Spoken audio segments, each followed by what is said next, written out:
los niveles de tener otras, de pasar en industrias o especializarse en una industria y llegar a distintos sectores, ¿no? No sé, mi duda es, tal vez la revolución tecnológica del Internet puede ayudar a descomprimir mercados y aumentar la competencia o no.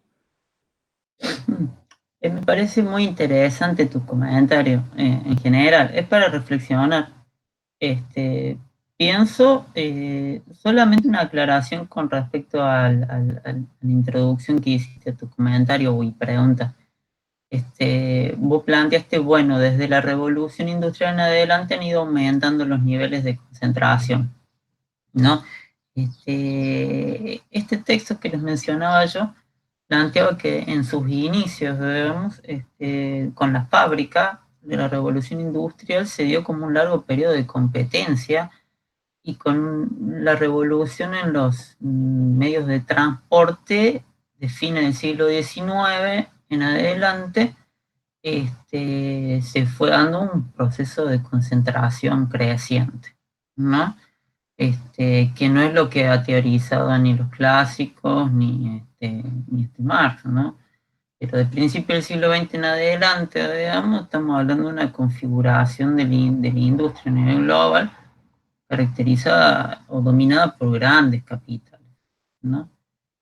Luego, con respecto a tu inquietud, pienso que hay tendencias hacia la desconcentración y la concentración, digamos, en general, en grados diversos, ¿no? Y la proliferación de la economía digital tiene tendencias de los dos tipos, ¿no? Por un lado, se configura como una infraestructura en la que puede proliferar una enormísima cantidad de pymes funcionando alrededor de esta infraestructura. Si uno ve las características de las industrias del software nacionales, están no dominadas, sino con una mayor proporción de pequeñas empresas que de grandes empresas. Si uno viera, por ejemplo, la configuración del sector del software de la Argentina, y tiene una proporción de pymes altísima, muy alta, digamos, ¿no? En ese sentido, opera como una infraestructura, digamos, que posibilita que con bajos costos de capital, pequeños establecimientos se puedan establecer. Pero si uno ve los segmentos que dominan el mercado tecnológico, va a encontrar que está dominado por un grupo relativamente chico de grandes corporaciones tecnológicas a nivel mundial, ¿no? Algunos segmentos que son dominantes, como por ejemplo el cloud, está dominado por 2 o 3 empresas a nivel global, ¿no? Que son Amazon, Google, por mencionar dos de las más importantes, digamos, ¿no? Karina con Ignacio ha hecho un trabajo muy, muy interesante acerca de las grandes corporaciones en el segmento de cloud, ¿no? Por mencionar algo, ¿no? Entonces pienso que las dos tendencias tensión en la actualidad, ¿no? En algunos segmentos generan oportunidades a la desconcentración y en otros segmentos facilita, digamos, que grandes corporaciones tecnológicas sigan dominando sus segmentos, ¿no? Así que bueno, es una consideración general, digamos, ¿no? En todo caso, en dónde está un poco la cuestión, digamos, que vamos a plantear alrededor de la concentración, al verlo acá en esta clase como una dimensión de la estructura? Hay diversos grados de concentración, ¿no? Eso un poco es lo que vamos a conversar en esta clase. Y por otro lado, que sí es algo que yo quiero traer un poco a colación, es que si hay diversos grados de concentración, digamos, en general, y esas son las formas de funcionamiento de la economía de mercado, porque necesariamente hay asociada la idea de mercados desconcentrados, o sea, que la economía ortodoxa considera como más competitivo, digamos, una idea de mayor eficiencia, ¿no? Eso viene un poco implicado, digamos, por la manera en la que se ha ido construyendo el aparato teórico de la economía neoclásica, ¿no? Hemos dicho o hemos planteado en las notitas que les envié, digamos, de la clase pasada, de que para estos teóricos del paradigma estructura de conducta y resultado también consideran o tienen una idea de que mayores niveles de competencia son niveles más eficientes, ¿no? Y también sostienen una idea de negativa sobre una mayor concentración en una industria, ¿no? Sin embargo, uno empieza a ver algunos segmentos de la industria y el hecho de que estén dominados por grandes empresas le da hasta sus condiciones de existencia, ¿no? Difícilmente tendríamos actualmente aviones de gran porte si no existieran grandes corporaciones capaces de hacerlo, ¿no? Es imposible, digamos, a partir de pymes hacer aviones como un Boeing o los Airbus que hacen vuelos intercontinentales, ¿no? Entonces, aspectos como esos, digamos, segmentos como esos, llaman por ahí a repensar la idea de asociar, digamos, a mayores niveles de concentración, mayores niveles de ineficiencia y viceversa, digamos, ¿no? Hay un énfasis particular que la economía ortodoxa ha puesto sobre la eficiencia, digamos, asociándola a ideas de mercados que ellos llaman más competitivos, ¿no? Con que vendrían a ser, digamos, como más desconcentrados, ¿no? Pero bueno, no quiero, bueno, seguir la clase sin eh, eh, escuchar, digamos, y comentario te ayuda, digamos, con respecto a tu duda. ¿Mm? ¿Cómo era tu nombre, Gustavo, perdón?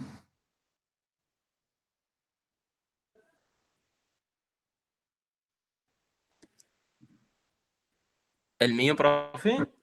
¿Y quién hizo la pregunta sobre la internet? Ujú. Sí, Simón. Ah, Simón, Simón. Bueno, gracias por el comentario, digamos, ¿no? Creo que ayuda, digamos, a ampliar un poco sobre el tema. No, de nada. Mm. Y una cosa más que me surgió cuando hablábamos del industria bueno, de los datos, del cloud.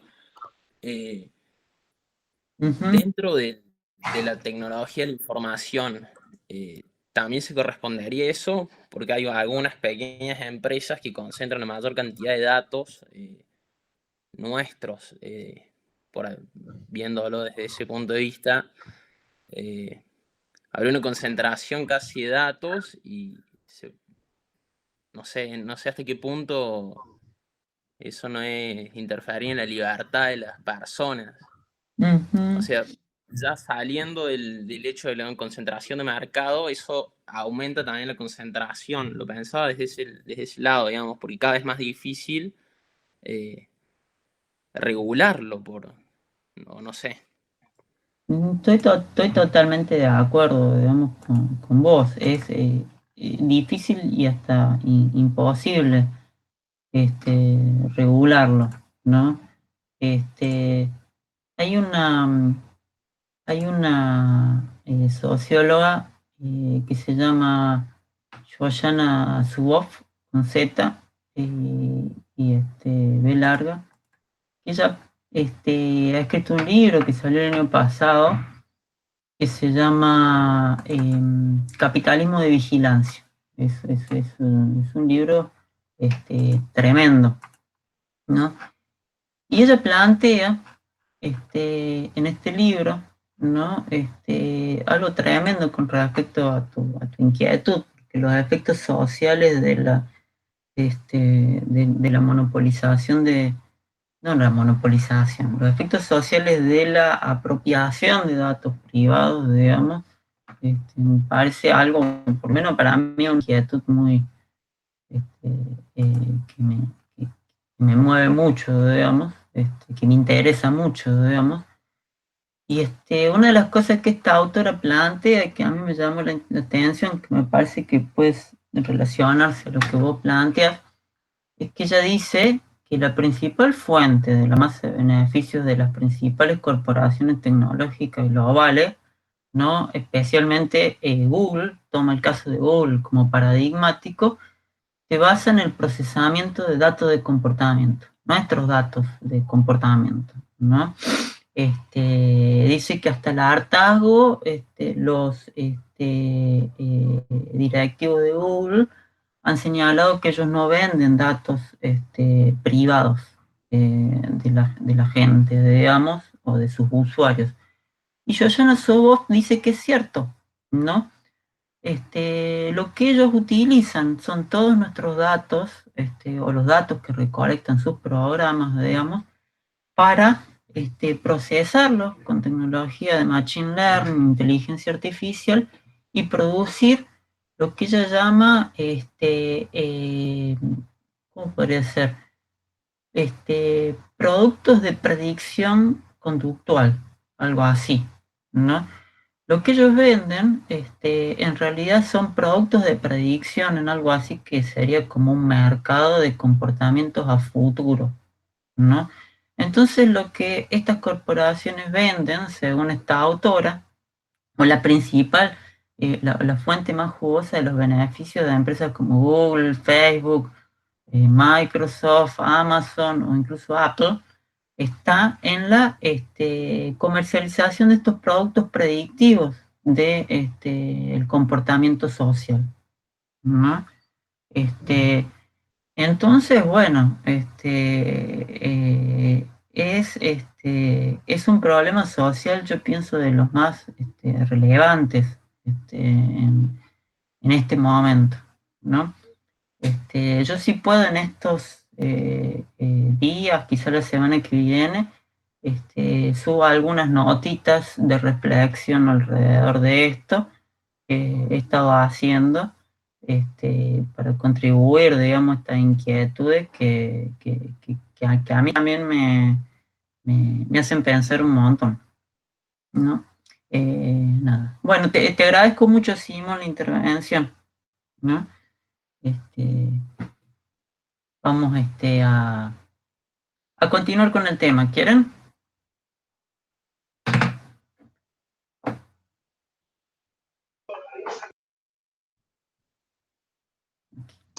Sí, profe. Bueno, ¿dónde estábamos? Bueno,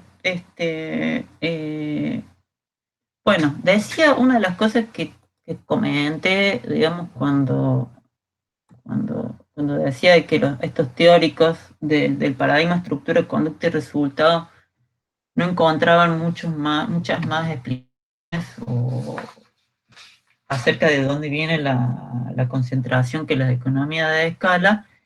Es decir, que bueno, ellos se han preocupado mucho más por desarrollar formas de medir la concentración, ¿no?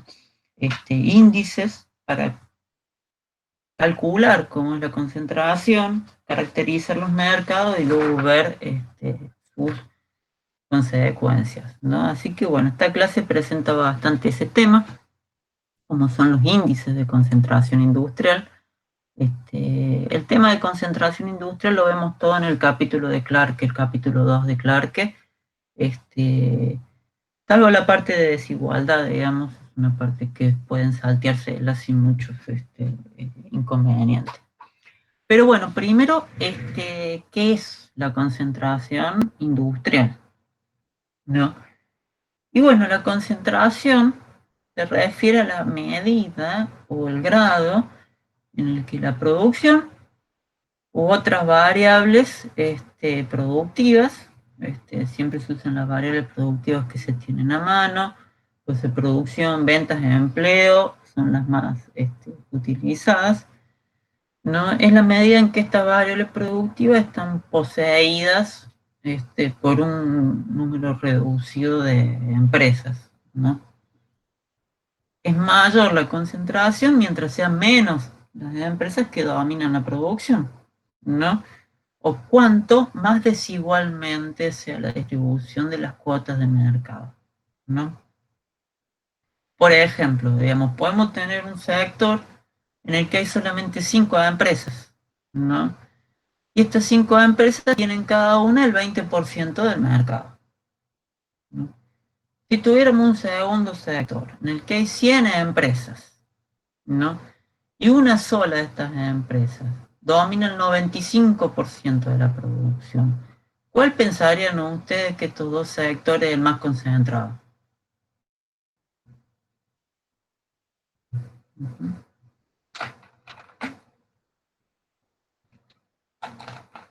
En un sector hay 5 empresas solamente y cada una tiene el 20%. Pero en el otro sector hay 100 empresas y una sola concentra el 95% de la producción, ¿no? Al comparar estos dos sectores, hay cuestiones que tienen que ver con la cantidad de empresas, con las cuotas de mercado y también en cómo se distribuyen, ¿no? La desigualdad también se considerar el grado de concentración de los mercados, ¿no? Y vamos a ver un poquito de esto ahora, ¿no?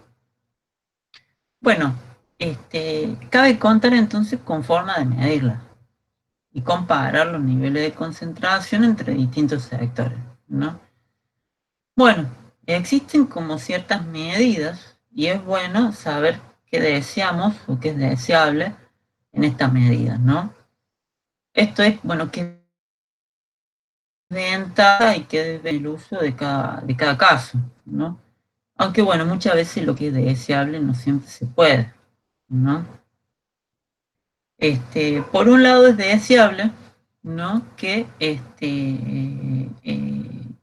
los índices sean intuitivos, sean fáciles de comprender, de transmitir, ¿no? Que ayuda bastante que sean simples en su cálculo, ¿no? También es deseable que sean independientes, ¿no? Del tamaño del mercado. Para esto, lo que se trata de hacer es normalizar los índices a 1, procurando que 1 siempre sea el indicador de mayor concentración. Esto permite comparar entre distintos sectores, ¿no? Y también saber qué peso establece cada uno de estos índices sobre la igualdad, ¿no?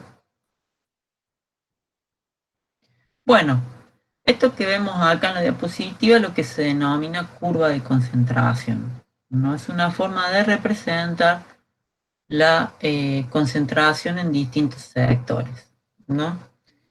¿Cómo se grafica estas curvas, ¿no? Acá tenemos graficado 4 sectores, el A, B, el C y el D.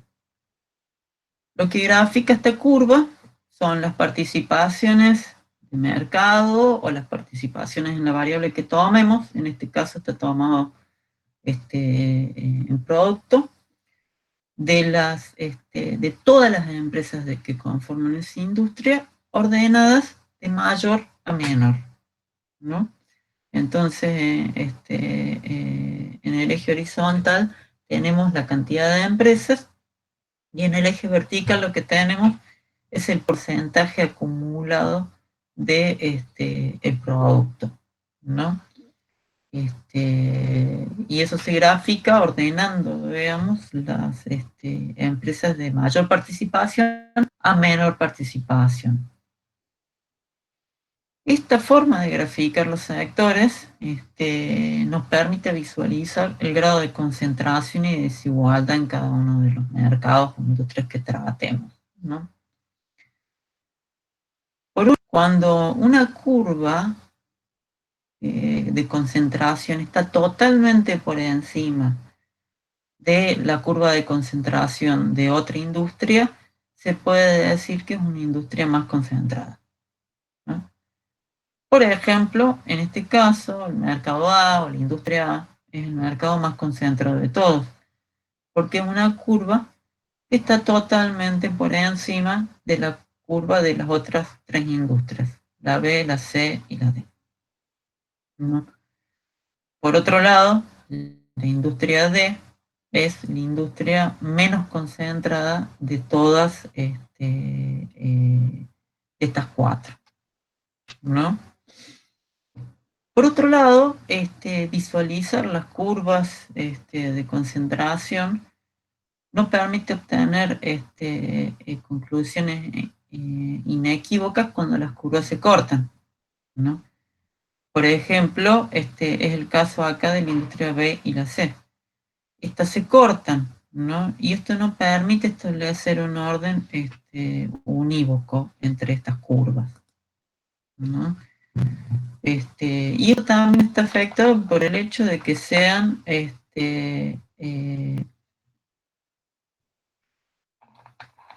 me dicen que se corta el audio por momentos, digamos, ¿no? Si necesitan que vuelva sobre algún momento en particular, me avisan, ¿sí?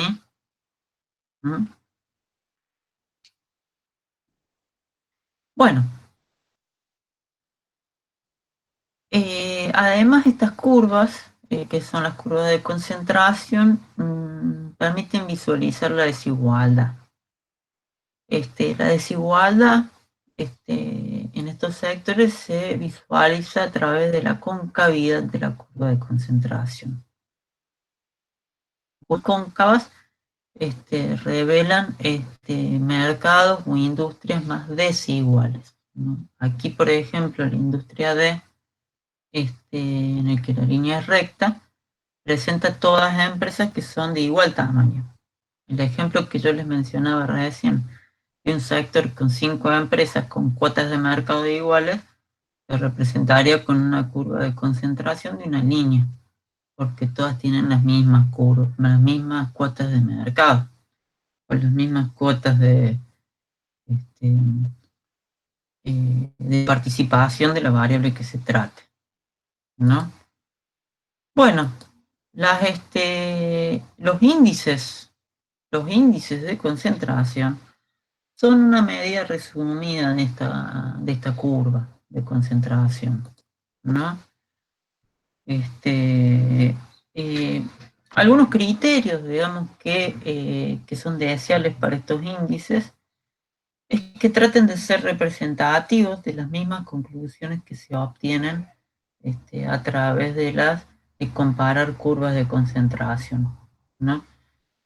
Esto es, cuando una curva de concentración está totalmente por encima de otra, un índice debe señalar la misma conclusión para todos sus puntos, ¿no?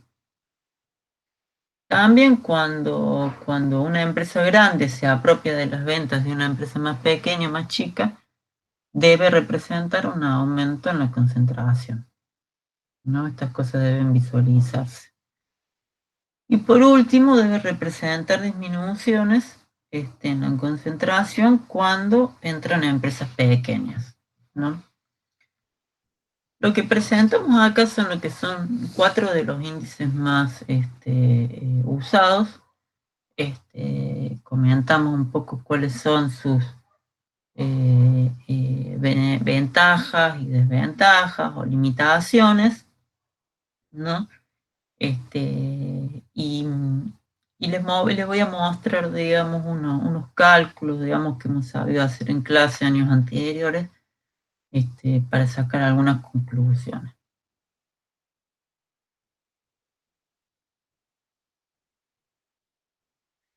El primero de estos índices es conocido como el recíproco del número de empresas. Es una medida extremadamente sencilla, ¿no? Es 1 sobre n en la cantidad de empresas del sector. Tiene la ventaja de que se calcula de una forma extremadamente simple, ¿no? Y que necesita solamente la cantidad de empresas del mercado, pero tiene la desventaja de que otorga un peso directamente nulo al tamaño de las empresas o a las cuotas de mercado que estas representan, ¿no? Pero sí es una primera aproximación a la concentración en una industria. Uno de los índices más utilizados se llama ratio de concentración, ¿no? Acá pueden ver un poco la formulita. Es CR, ¿no? Donde R es un número arbitrario. Y lo que representa el ratio de concentración es la concentración de las R empresas más grandes de ese sector, ¿no? Suma las cuotas de mercado, ¿no? De las R empresas más grandes por orden decreciente, ¿no? Por ejemplo, si el R fuera 5 y si la variable que tomamos es ventas, el ratio de concentración representaría centran de las ventas las 5 empresas más grandes de esa industria, ¿no? Si R es 10 y las variables de empleo, el ratio de concentración nos representa cuánto concentran del empleo las 10 empresas más grandes de esa industria, ¿no? Tengan en cuenta que R es un número arbitrario, ¿no? Por un lado, se trata de una medida que es muy útil para el análisis empírico descriptivo, ¿no? Sin embargo, presenta problemas para medir cambio en la concentración en el tiempo, porque van cambiando cuáles son las empresas más grandes y las más chicas. También tiene la ventaja de que es de muy fácil comprensión, entonces uno lo va a encontrar en muchos informes de consultoría, ¿no? O notas en general. Es fácil de ser entendido, ¿no? Es decir, cuánto concentran las 3 empresas más grandes de un sector, ¿no? Pero hay que tener en cuenta de que solamente toma un punto de la curva de concentración. Cuando las curvas de concentración se cruzan, genera problemas en las conclusiones. Si volvemos, por ejemplo, al grafiquito que teníamos, ¿no? Si comparásemos la industria B y la C, nosotros elegimos un R menor a 5, por ejemplo, R igual a 3, cuánto concentran del producto de las 3 empresas más grandes, y comparamos la industria B y la C, obtenemos la conclusión de que la C es más concentrada. Pero si tomamos un R mayor, por ejemplo, de 7 u 8, obtenemos que el ratio de concentración nos va a dar más elevado para la industria B. La conclusión que sacaríamos sería la contraria, ¿no? Entonces, esta es una limitación de este índice que tenemos que tener en cuenta, ¿no? La limitación esta viene del hecho de que no toma todos los puntos de la curva de concentración. Sin embargo, no siempre se tienen todos los datos, los microdatos, digamos, de las participaciones de mercado de todas las empresas que conforman un sector. Entonces muchas veces se puede calcular este índice y no alguno de los otros, ¿no? Ni siquiera calcular la curva de concentración, ¿no? Un índice que no tiene este problema es el índice de Herfindahl y Hirschman, ¿no? Este considera todos los puntos de la curva de concentración, ¿no? Este índice se calcula tomando la sumatoria de todas las participaciones de mercado de las empresas del sector al cuadrado, ¿no? Este es un índice que oscila entre 1 sobre n y 1, digamos. y tiene la particularidad de que mide tanto concentración como desigualdad. Coloca un buen peso sobre las empresas más grandes, ¿no? Hay una generalización de este índice que van a encontrar en el capítulo de Clarke, que se llama de Hanna-Nikkei.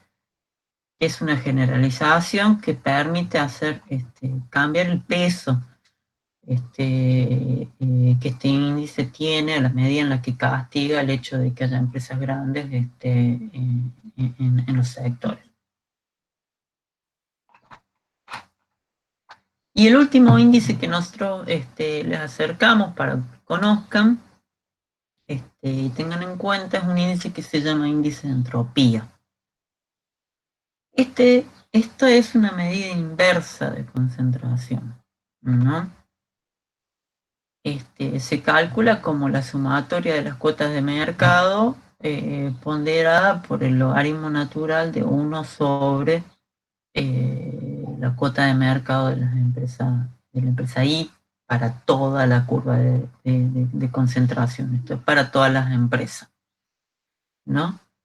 Esto es, bueno, pondera la sumatoria de todas las participaciones por el logaritmo natural del recíproco de cada una de las participaciones de mercado, ¿no?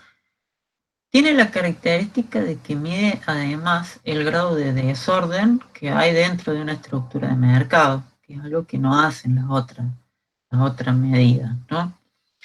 Como le decía, una medida de concentración. Entonces oscila al revés de lo que decíamos, ¿no? Entre 0, ¿no? Que representa la máxima concentración y el menor desorden en una estructura industrial, y el logaritmo natural de n, ¿no? Para normalizarlo lo que se hace es dividir este índice de entropía sobre el logaritmo natural de n. Y ahí nos queda un índice de entropía relativo que varía entre 0 y 1. Pero bueno, sigue siendo una medida de concentración inversa, ¿no?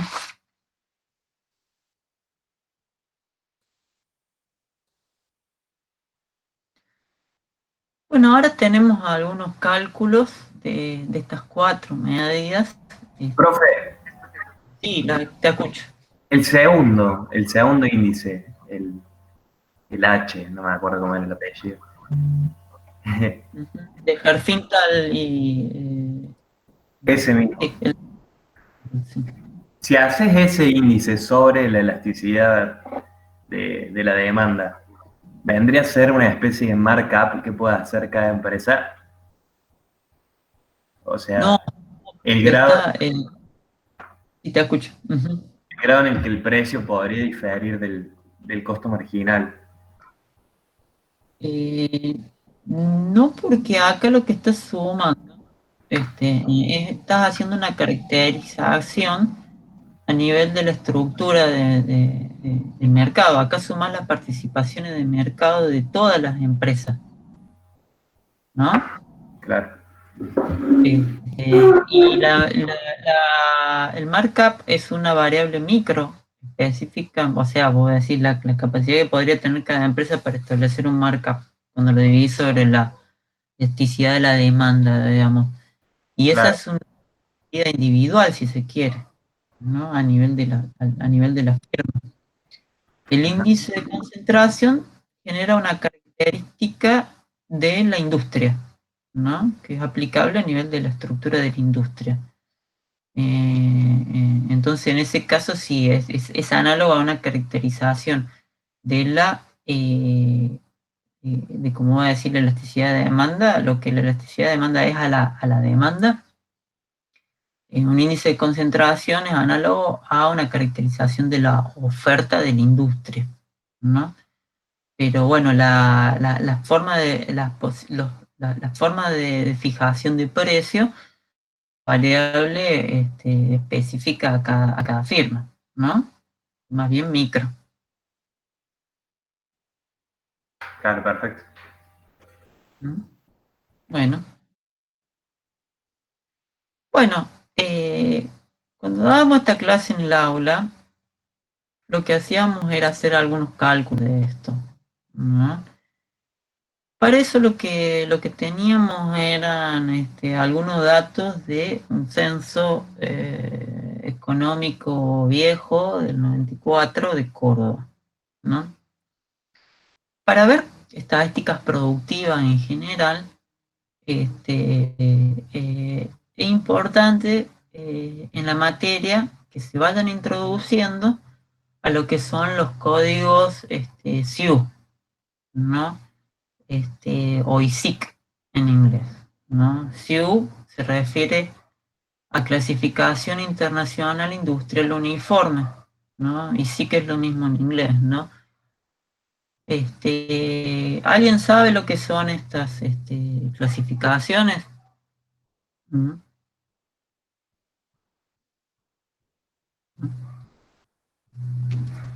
Bueno, digamos que son educación.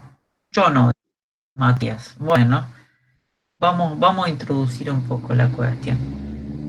Es una codificación que ha sido establecida por Naciones Unidas desde hace muchísimo tiempo y ha tenido distintas revisiones y versiones para clasificar las actividades industriales, ¿no? Esto permite recabar datos sectoriales a distintos niveles de agregación, ¿no? Esto es cómo se construyen todas las estadísticas de producción que uno puede llegar a encontrar, ¿no? Clasifican en distintos sectores, ¿no? Si le llegas el formulario del censo económico, digamos, a una empresa, uno tiene que clasificar tiene que describir su actividad productiva, ¿no? ¿Qué produce usted? Yo produzco bulones para la industria automotriz, ¿no? Y responde todas las preguntas que corresponden al censo, ¿no? O cualquier encuesta de producción. Ventas, nivel de ocupado, exportaciones, cualquier cosa, se pueden hacer preguntas tecnológicas, todas las preguntas que se puedan agregar. En el proceso de agregado, después, todas las empresas que están en la misma actividad se califican con el mismo código, ¿no? Y los códigos tienen distintos niveles de agregación, que es un poco lo que les voy a mostrar ahora, ¿no? Códigos de menos dígitos agregan más actividades, esto es, agregan más subsectores. Y códigos de más dígitos agregan, son actividades más desagregadas. Por ejemplo, si yo veo el código 34 en esta diapositiva, es lo que uno diría de industria automotriz y autopartista en general, ¿no? En el código SIU más extendido, el código que es la revisión 3.1, el código 34 se refiere a la fabricación de vehículos, remolques y semirremolques. Y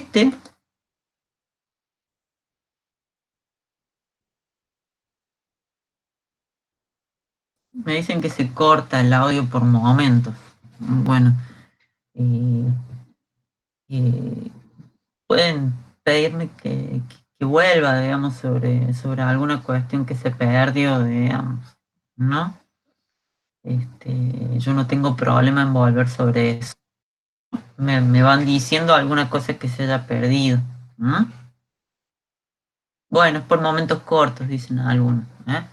Pero si quedó algo muy cortado y que realmente no les permite avanzar en la charla, me avisan y yo vuelvo, no tengo ningún inconveniente, ¿sí? No tengo muchas maneras de mejorar la conectividad en este momento. ¿Eh? Bárbaro, si se entiende, genial. Bueno, por ejemplo, les decía, el código 34 incluye adentro los que fabrican automóviles terminados, el código 341, los que fabrican carrocerías, que es el código 342, y los que fabrican piezas, que es el código 343. Si uno suma el 341, el 342 y el 343, tiene el código 34, ¿no? Uno puede conseguir datos a nivel de 2 dígitos, sería si uno tendría acá solamente el código 34, ¿no? O puede obtener datos más desagregados, ¿no? Y si lo tiene a 3 dígitos, quiere decir que lo tiene más desagregado, ¿no? Si uno quisiera saber el volumen de ventas de las empresas que fabrican automóviles, necesita tener 3 dígitos de desagregación. Necesita los datos del código 341. Si uno quiere tener esos mismos datos de ventas de todo el sector automotriz, incluyendo la producción de autopartes, necesita datos a nivel de 2 dígitos, que es el código 34, acá, ¿no? Eso es una explicación sencilla, digamos, un intento de explicación de lo que es trabajar a 2 y 3 dígitos.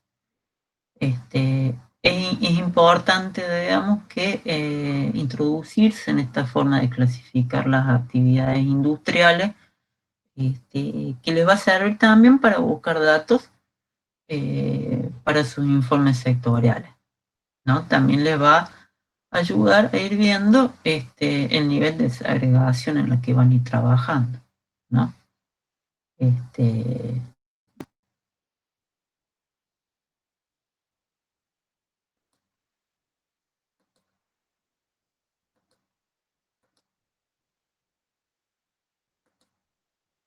Bueno, cuando lo hacíamos en el aula, nosotros facilitábamos algunos datos del censo económico del 94 para Córdoba, de algunos sectores, para que calculen alguno de estos 4 índices. Después lo poníamos en el pizarrón y charlábamos algunas conclusiones, ¿no?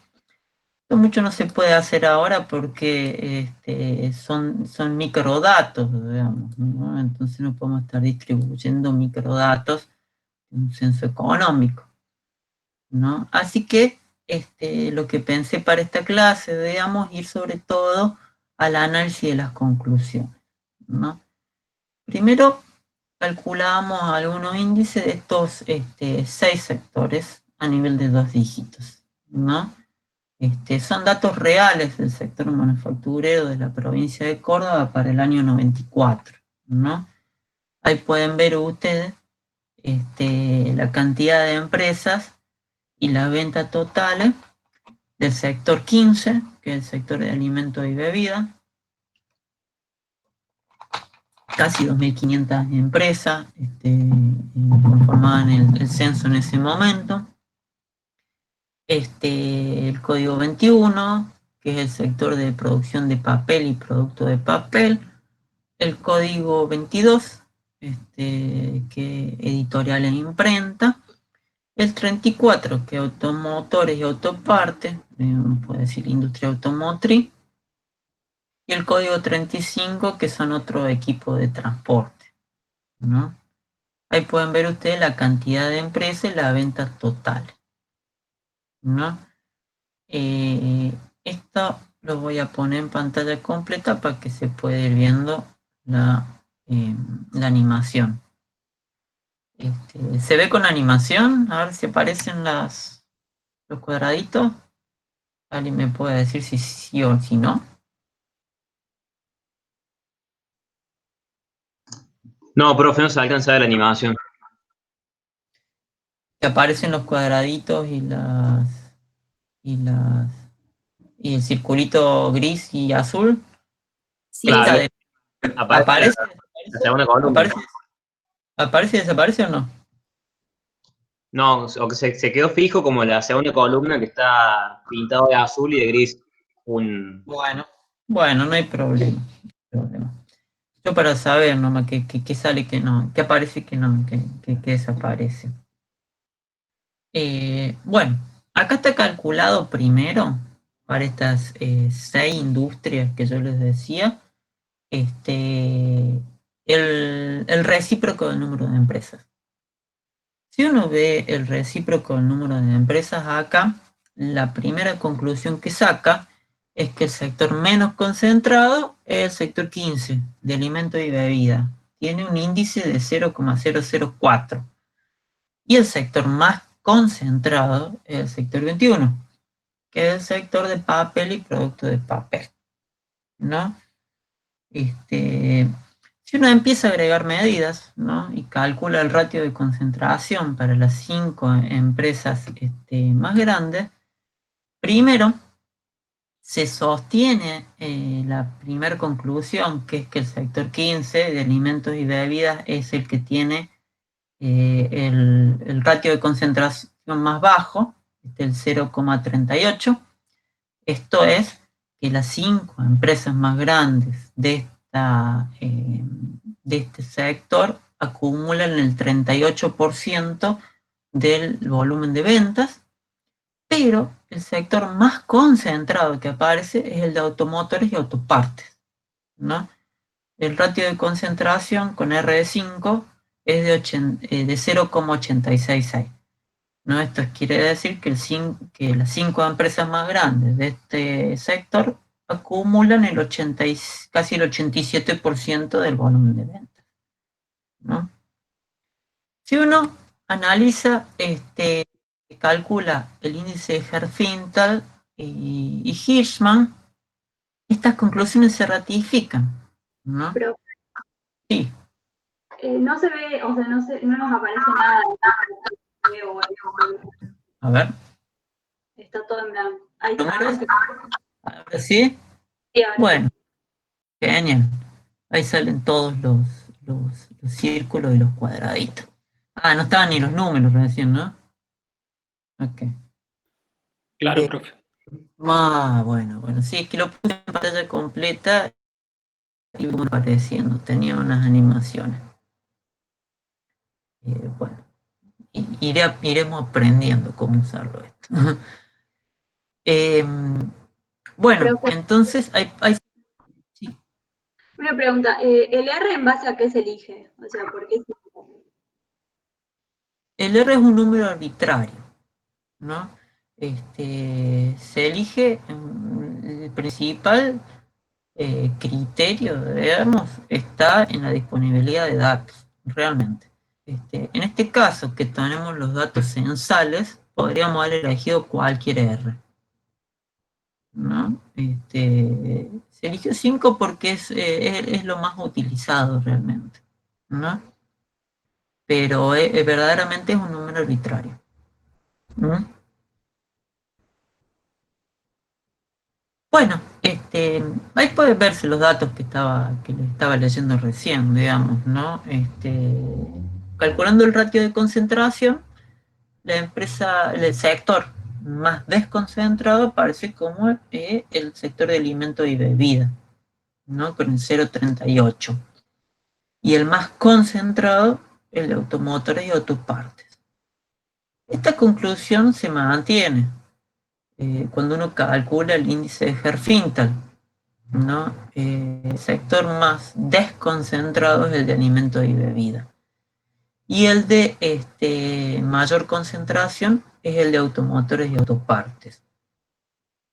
Pero cuando uno calcula el índice de entropía relativo, que mide el grado de desorden, además, digamos, del de concentración, el sector más deconcentrado, recuerden que el de entropía es un índice de concentración inversa, ¿no? Aparece como el sector 22, el de editoriales e imprenta, ¿no? Y por otro lado, aunque el sector de autopartes y automotriz sigue siendo el más concentrado de todos, no tienen niveles de concentración según este índice muy distinto que el sector 35, que es de otro equipo de transporte, ¿no? Que se incluye hasta la producción aeronáutica adentro, ¿no? Entonces, bueno, algo para ilustrar con esto es que para hacer apreciaciones sobre el grado de concentración, siempre es conveniente tener una batería de indicadores, ¿no? Que puedan ayudarnos a apoyar nuestras conclusiones acerca de los grados de concentración comparativos, ¿no? Esto quiere decir que en la industria hay grados de concentración que son relativos, ¿no? Todos los sectores industriales de una forma u otra están concentrados. Lo hay más y lo hay menos, ¿no? Bueno, hicimos esto mismo. Bueno, acá pueden verse las curvas de concentración de estos 6 sectores, ¿no? Una cosa que pueden ver ahí que me parece interesante es que la curva de concentración del sector de automotores y autoparte, la 34, que es la azul más fuerte, más clarita, está por encima hasta cierto punto en el que empieza a cortar a las otras curvas, ¿no? Entonces, bueno, según el R que uno podría elegir, las conclusiones van a ir variando. No está graficada entera porque la cantidad total de empresas de algunos sectores hacía muy poco visible, digamos, las curvas, digamos, ¿no?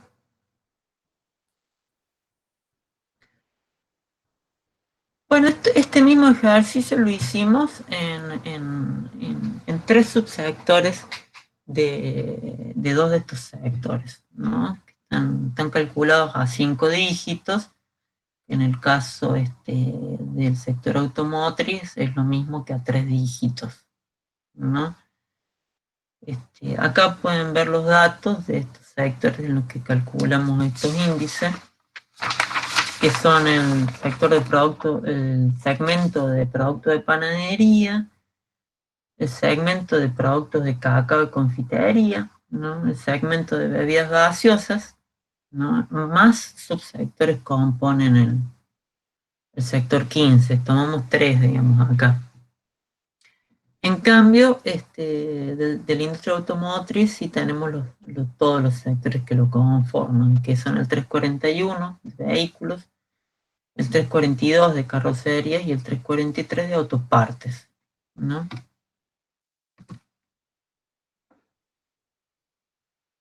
Bueno, acá tenemos todos estos índices calculados para estas 6 segmentos, ¿no? Cuando uno ve primero el ratio el recíproco del número de empresas, uno encuentra que el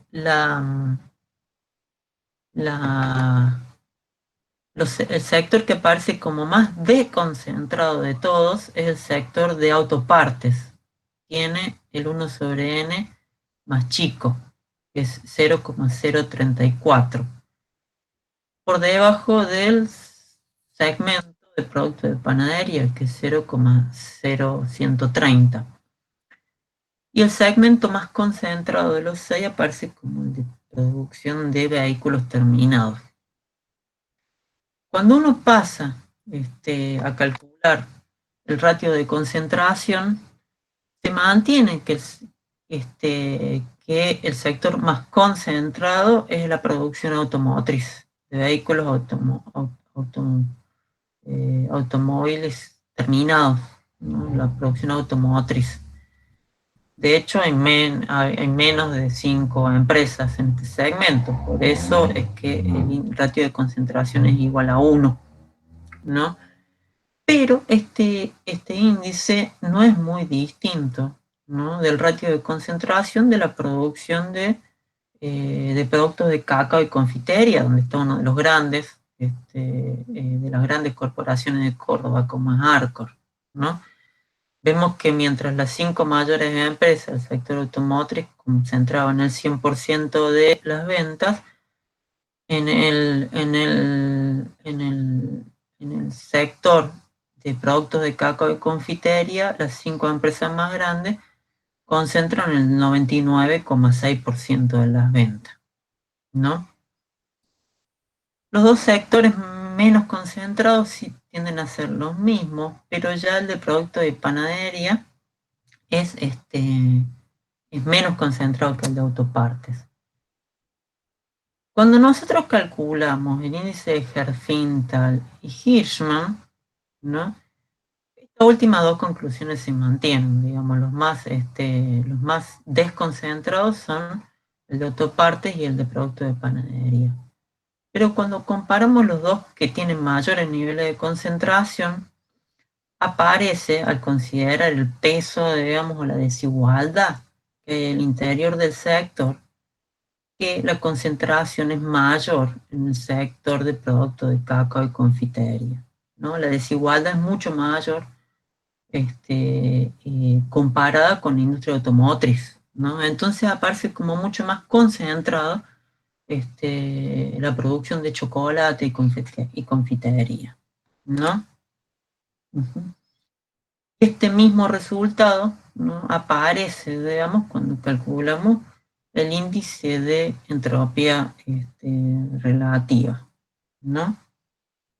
Bueno, esto ratifica un poco la idea de que son necesarias una batería de indicadores y que distintos indicadores de estos índices tienen distintos pesos sobre la desigualdad. Entonces las conclusiones, digamos, cambian, digamos, y para obtener conclusiones más globales es mejor tener la mayor cantidad posible de indicadores calculados. Otra de las cosas que ilustra este cuadrito es que hay heterogeneidad, ¿no? Cuando nosotros veíamos, comparamos industria alimenticia 2 dígitos, el sector 15, que parecía como el sector más desconcentrado de la industria, ¿no? La economía neoclásica diría el más competitivo, digamos, ¿no? Sin embargo, lo que vemos al desagregar que no es lo mismo según el segmento que tomemos al interior, ¿no? Acá vemos que los niveles de concentración de la producción de productos de cacao y de confitería es muy alta. Si uno tomase otros sectores, como, no sé, la producción de bebidas alcohólicas como cerveza, la concentración es altísima. Prácticamente la cerveza industrial es producida por, prácticamente todas las marcas son producidas por 2 o 3 empresas, ¿no? Ustedes pueden ver dentro de los videos que hemos colgado en el aula virtual de visita de empresa, la visita a la cervecería de Santa Fe, que es una multinacional, es CCU, ¿no? Y ahí van a ver en ese video la cantidad de marcas que se producen como parte de la misma cervecería, ¿no? Entonces, las conclusiones que podemos obtener. Para un sector agregado como el 15, que es alimento y bebida, no se van a mantener necesariamente para cada uno de sus segmentos, ¿no? Estos dos que les mencionaba al interior de la industria alimenticia son segmentos muy concentrados, ¿no? Entonces, ¿qué hay? Es heterogeneidad. Heterogeneidad en los niveles de concentración, ¿no?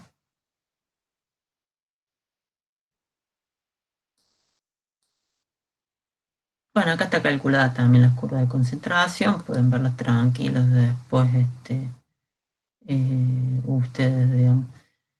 No sé si se ve bien, digamos, aquí, pero bueno, acá hay unos ratios de concentración que pueden verlo más tranquilamente en el libro de Clarke. Acá creo que los gráficos no se ven, los cuadros no se ven tan bien, pero acá ustedes pueden ver algunos datos sobre los ratios de concentración en el empleo para distintos sectores en el Reino Unido, para la década del 80, y también en este cuadro ver ratios de concentración de ventas de distintos sectores, también para el Reino Unido, con algunas estadísticas también son viejas, digamos, son del año 75, pero que pueden ayudar a ilustrar, digamos, esto de que existen grados de concentración relativos al interior de la industria, ¿no? Hay un artículo que nosotros creo que lo teníamos puesto en la unidad de los prácticos. Yo lo subí hoy como textos opcionales para el que quiera leerlo. Que es un artículo de Culfas y de Martin Short, que trata sobre el crecimiento de la concentración industrial en la Argentina, ¿no? Ellos idean un índice en este artículo, que yo se los quería contar, que ellos denominan índice de concentración industrial global, ¿no? Lo que ellos hacen en este índice es dividir el volumen de venta de las 100 empresas industriales más grandes de la Argentina sobre el valor bruto de producción de toda la industria, ¿no? Y calcularlo a lo largo del tiempo, ¿no? Una cosa que es interesante de este cálculo que ellos hacen, este índice que ellos proponen, es que permite captar cambios en la concentración de la producción fabril a lo largo del tiempo o en un periodo, ¿no? Y yo le iba a mostrar dos cuadritos nomás de este artículo, si ustedes lo quieren leer, está en su libertad, digamos, ¿no? Pero yo quería mostrarle primero cómo cambia este índice entre el año 91 y el año 98 en la Argentina, que fue el periodo de crecimiento durante el periodo de convertibilidad, ¿no? Y como este índice, ¿no? Fue aumentando desde el año 91, ¿no? Desde un nivel del 36%, del valor bruto de la producción total de la industria, la participación de las 100 empresas más grandes fue creciendo de un 36% hasta el 47% en el año 98. ¿No? Ellos dicen, en un contexto de crecimiento del sector fabril, las porciones adicionales de mercado fueron crecientemente apropiadas por los grandes oligopolios de la actividad, ¿no? Pese a que fue un régimen de reformas estructurales que se planteó como pro libre mercado, digamos, ¿no? Lo que se visualizó durante este periodo de crecimiento, según este cálculo, es un aumento de la oligopolización de la industria argentina, ¿no? Bueno, y el segundo grafiquito que les quería mostrar de este artículo, este mismo índice calculado en distintos periodos de la historia de la Argentina. Y ellos muestran que esta participación de las 100 empresas más grandes, industriales, sobre el valor bruto de la producción de la industria, fue creciendo desde el año 56 en la Argentina, representaba un 18%, ¿no? Hasta más del doble en el 97 y 98. Ustedes pueden ir viendo en este grafiquito cómo desde el año 56 en adelante este índice de concentración industrial ha ido creciendo en la Argentina, ¿no? Profe, Sí. tengo dos dudas. La primera duda, en el tiempo se ve que hay más concentración industrial. ¿Esta concentración industrial es de empresas de origen nacional o extranjero? Y la segunda pregunta es, si hay mayor concentración porque no entran más empresas o porque las empresas existentes compran la competencia, diríamos. La respuesta son las dos cosas para las dos cosas. Las 100 empresas más grandes son tanto nacionales como extranjeras. Son empresas industriales que producen en el país, ¿no? Pueden ser nacionales y extranjeras, ¿no? Eso por un lado. Y después, la concentración puede aumentar por cualquiera de las dos razones por las que vos dijiste, o porque no entran las empresas, o porque las existentes empiezan a absorber a las otras empresas, ¿no? Porque no entra competencia, una, o porque las empresas existentes crecen, ¿no? Crecen y desplazan a las otras, o porque las empresas existentes absorben a sus competidores. También pueden darse casos de entrada de empresas que compren varias, ¿no? Y eso aumenta los niveles de concentración, ¿no? No sé si contribuye, digamos, o cumple, digamos, con las dos preguntas, digamos, que vos estabas haciendo. Sí, igual yo me preguntamos algo más empírico, o sea, ¿qué se vio? O sea, si se vio que fueron más por absorción o porque directamente hubo épocas, como por ejemplo, no sé, el año 50, que había más inversión extranjera, entonces aparecieron más empresas, o porque dejó de haber y se empezaron como a comprar el resto de la competencia, las más grandes. Claro, claro. No, bueno, yo entiendo que hay que ver cada periodo, cada periodo en particular y ver cuáles han sido las tendencias predominantes en cada uno de los casos. Lo que yo te digo son algunos de los mecanismos, ¿no? En el caso de la década del 90, ¿no? Lo que sí puede verse es un proceso de desregulación y de privatizaciones, que lo que hizo fue transferir gran parte del capital estatal a grandes corporaciones nacionales y extranjeras, digamos. Entonces, empresas que ya eran grandes en ese momento, yo estoy más cercano del caso de la siderurgia, porque lo estudié durante mi tesis doctoral, digamos. El grupo Techin ya tenía segmentos importantes en industria, ¿no? Dominaba el segmento de tubos, de tubos sin costura, y durante la década de los 90 adquirió la privatización de Somisa, ¿no? Lo que era la otra gran empresa que participaba en el mercado, que era una empresa estatal, bueno, se llamaba Siderurgia, durante el proceso de privatización, y pasó prácticamente junto con Asindar a dominar el mercado. Esa concentración es un resultado del proceso de privatización, ¿no?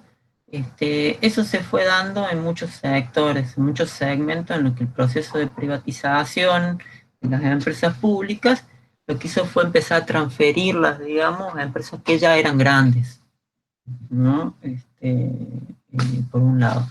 Por otro lado, el proceso de regulación y apertura lo que hizo fue asesinar a muchas empresas pequeñas, ¿no? Entonces, en ese contexto, cuando se eliminan muchas empresas pequeñas, aumenta la participación de las existentes y crecen las grandes, los niveles de concentración aumentan, ¿no?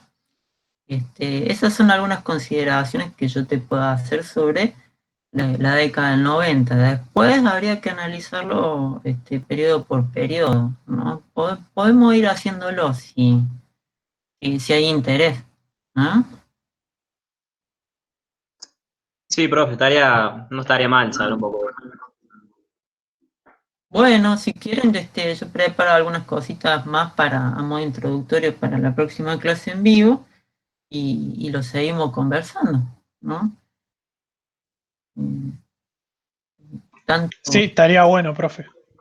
Genial. Bueno, tanto a Cari como a mí nos gusta ir recogiendo, digamos, intereses que ustedes vayan teniendo y ir siendo lo más, tratar de acompañarlos en sus inquietudes dentro de lo que podemos ir juntando, de lo poco que sabemos, ¿no?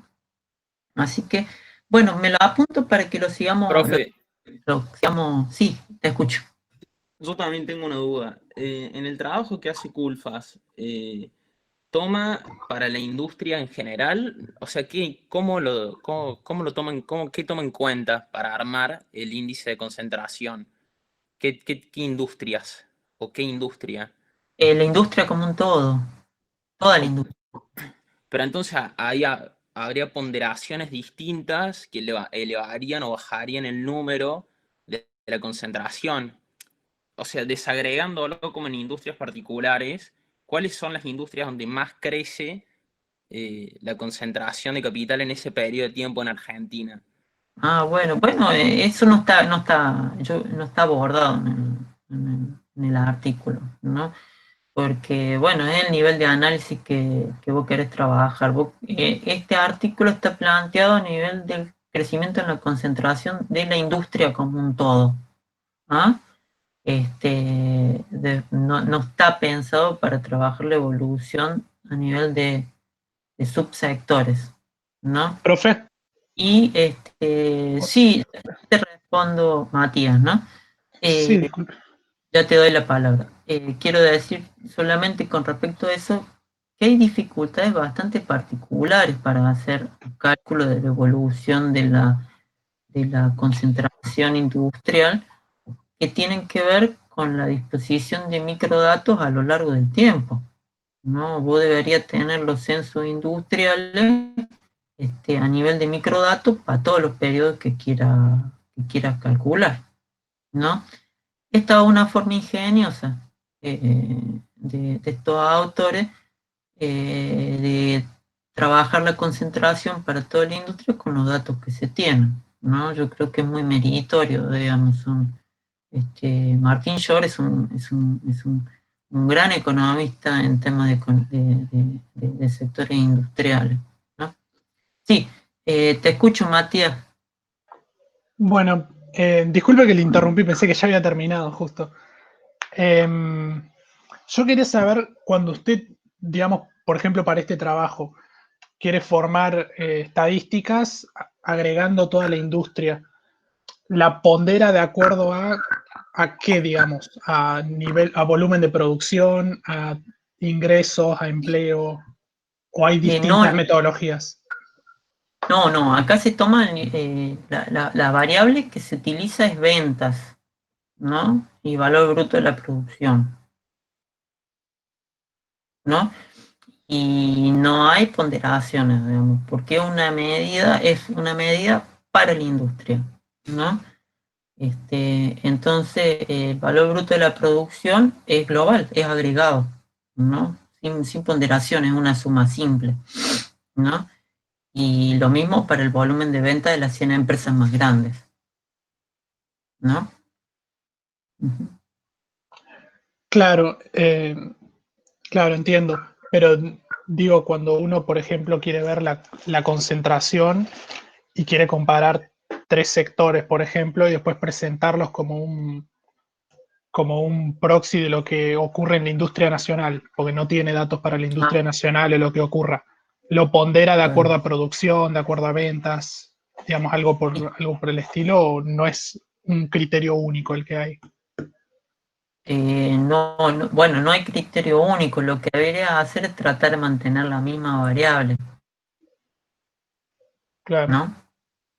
Uh-huh. Disculpe, profesor, ¿los datos de concentración no podrían tener algún tipo de sesgo por algún crecimiento de la economía en negro en algunos periodos? Podrían tenerlo, lo que sí, en todos casos, todos mantienen el mismo sesgo de tratarse de datos, si se quieren, censales, ¿no? El mismo problema que puede haber a lo largo del tiempo de datos no declarados en los censos, ¿no? Imposible corregir por eso, ¿no? Ya ella es meterse en los problemas de las estadísticas, cosas que por ahí no puede solucionar nadie. Las estadísticas, los cálculos que vamos a hacer se hacen con las estadísticas que hay. Bueno, lo vamos a seguir, ¿sí? Me parece que hay interés, digamos, en verlo, digamos, así que yo espero dedicarle un poquito más al principio de la clase que viene, aunque la clase que viene sea de otro tema, no importa, digamos. Yo lo voy a buscar. Nada más déjeme darle un cierre al tema que es un poco Y el hecho de cuando uno empieza a ver, digamos, evidencia empírica, lo que empieza a ver es que la concentración industrial empieza a aparecer como un hecho característico, casi, uno podría decir, ubicuo en las economías de mercado modernas, ¿no? Y esto puede poner, digamos, hasta en entredicho, digamos, la noción misma de competencia perfecta, dado que tiene escasa o nula relevancia empírica, ponerlo en entredicho como un ideal a partir del cual construir nuestros argumentos o preconcepciones para pensar como economistas, ¿no?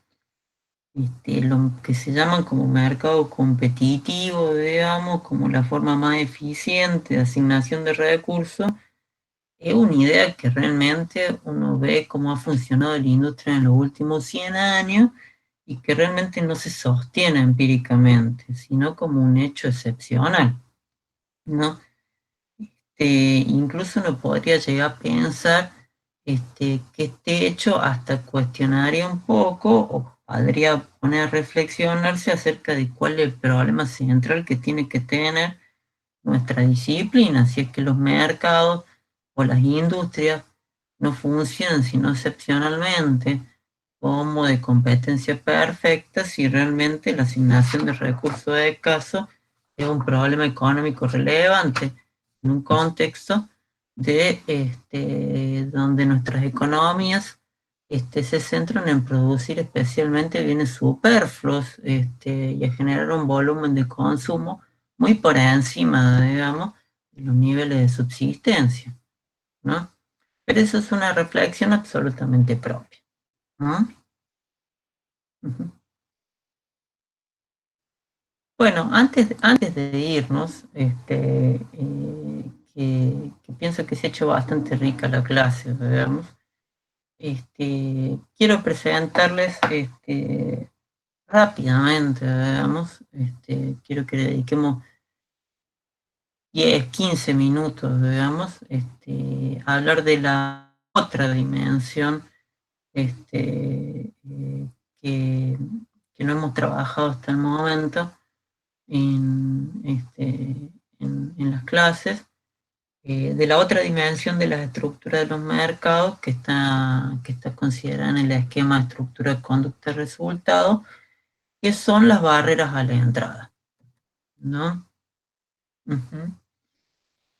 Bueno, decirles que por un lado la micro tradicional marshalliana ve la competencia como reguladora de los precios de las cantidades, pero solamente tiene en cuenta las empresas que ya están establecidas en un mercado, en una industria.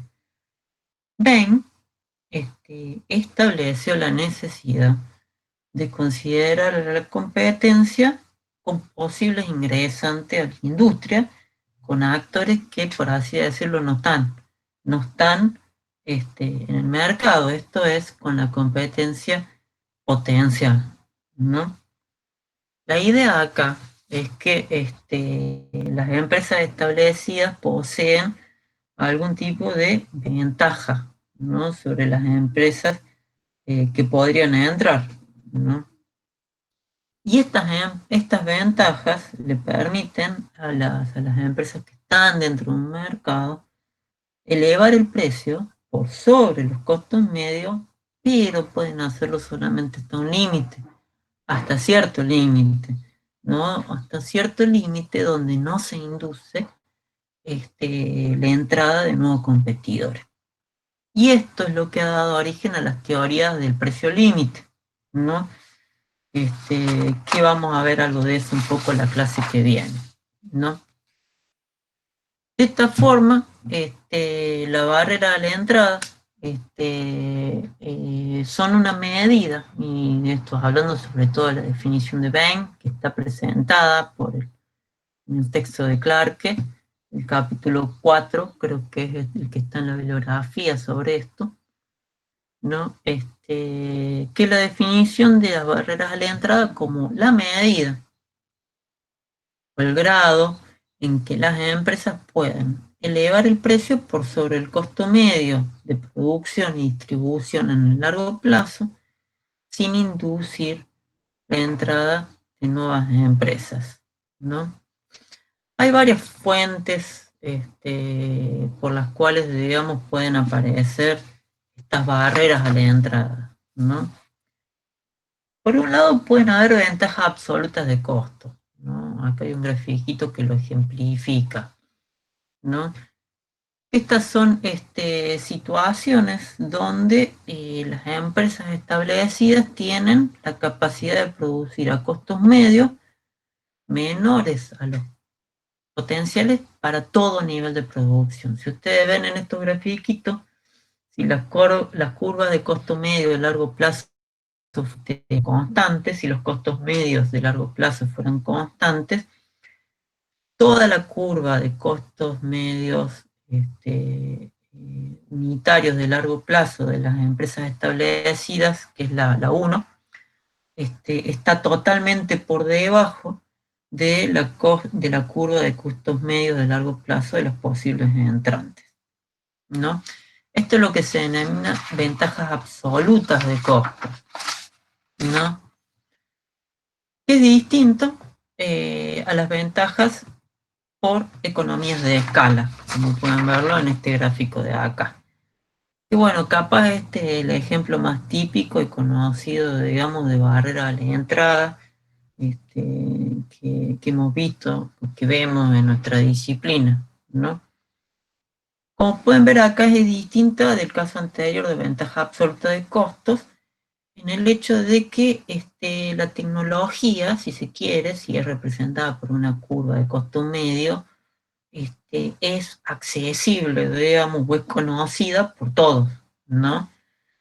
Pero lo que ocurre es que el tamaño de mercado, como está determinado por la demanda, genera la necesidad de producir a escalas bastante grandes para lograr costos eficientes. En ese caso sería para acceder a la parte plana de la curva de costos medios de largo plazo, ¿no?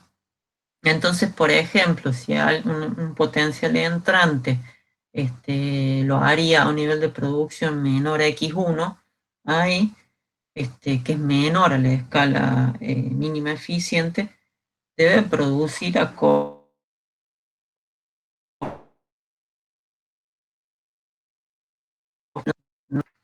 Entonces hay algunos sectores en los que hay barreras a las entradas como esta, ¿no?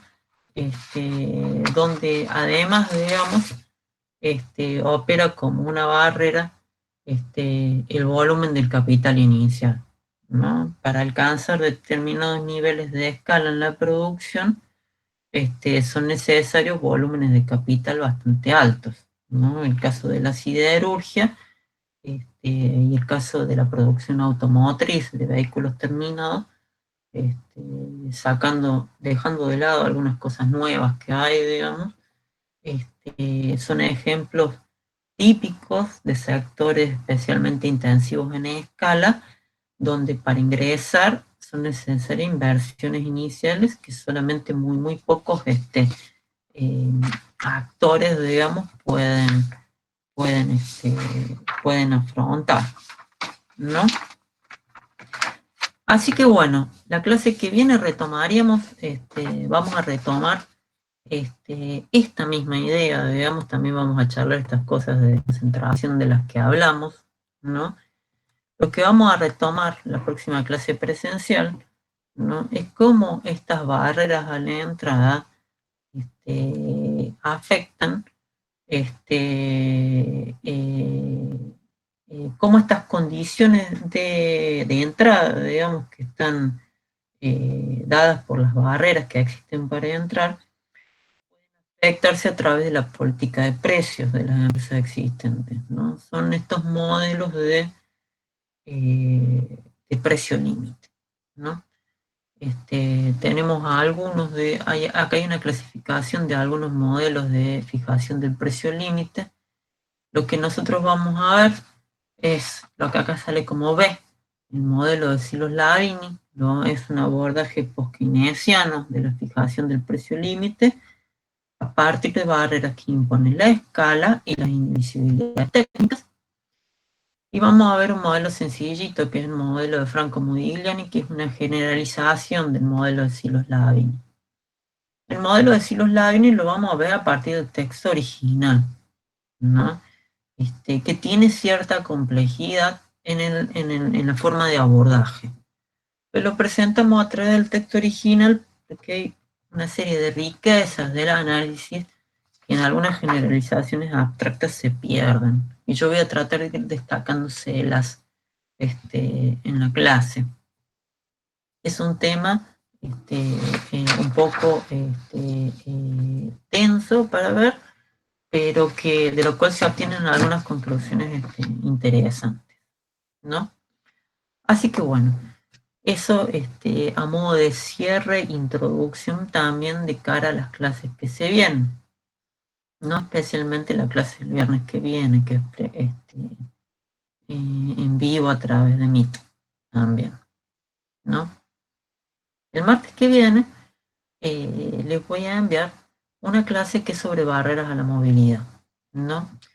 Es una idea, si se quiere, autocontenida en un solo artículo, ¿no? Va con algunas claves de la lectura, que muestra cómo cambia el concepto de barreras a la entrada cuando se reconocen algunas limitaciones de los modelos de precio límite que tienen que ver con el considerar a las barreras a la entrada como un factor exógeno, ¿no? Si bien yo pienso que es un tema que se podría dar después de la próxima clase en vivo, está íntimamente relacionada con el tema de barreras a la entrada, así que se puede ir viendo más o menos al mismo tiempo. ¿Ah? Al mismo tiempo, en las mismas semanas, ¿sí? ¿No? Así que bueno, esto era lo último, digamos, que tenía para darles de cierre a la clase, digamos. Nos queda, digamos, ahora para charlar de lo que quieran, digamos, o podemos seguirlo después, digamos. Creo que hemos charlado un montón, digamos. Yo me quedo por si alguien quiere conversar de